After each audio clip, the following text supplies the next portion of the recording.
بسم اللہ الرحمن الرحیم، پیارے دوستوں بھائیوں، امید آپ خیر وفیت سے ہوں گے۔ اللہ تعالیٰ کو صحت و صحت اپنے حفظ و امان میں رکھے۔ آج میں جو اسٹوری آپ کو سناؤں گا وہ بڑی اہمیت کی عمل ہے، اور کوشش کریں اس کو مس نہ کیجیے گا۔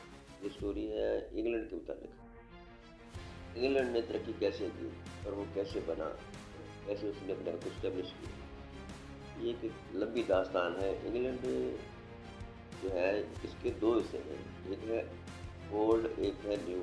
یہ آپ کے ٹائٹل لانے کے لیے ہے۔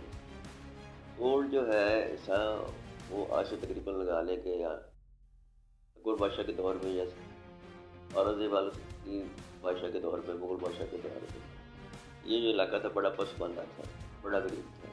اولڈ انگلینڈ جسے کہا جاتا ہے۔ پھر ان لوگوں نے کیا کیا کہ پہلی جال بنایا، انہوں نے سرچ کی پوری دنیا کی کہ کہاں پہ کون سی قوم رہتی ہے، ان کے پاس کتنا مال ہے، کتنی دولت ہے۔ آہستہ آہستہ انہوں نے دنیا پہ قبضہ کرنا شروع کر دیا۔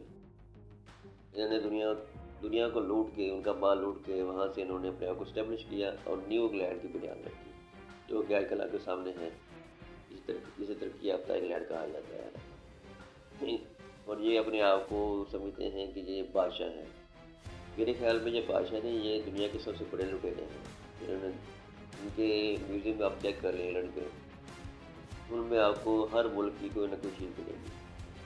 وہاں پہ ایک خط ہے جو ہمارے سرکار نبی پاک صلی اللہ علیہ وسلم نے ایک جیشی بادشاہ کو لکھا تھا، وہ آج بھی ان کے پاس محفوظ ہے۔ حضرت علی کی تلوار ان کے پاس ہے، اور ٹیپو سلطان کی تلوار بھی ان کے پاس ہے۔ ٹیپو سلطان پھر کوہ نور ہیرا بھی ان کے پاس ہے۔ یہ ان کی بایوگرافی ہے۔ امید ہے آپ کو پسند آئے گی۔ السلام علیکم۔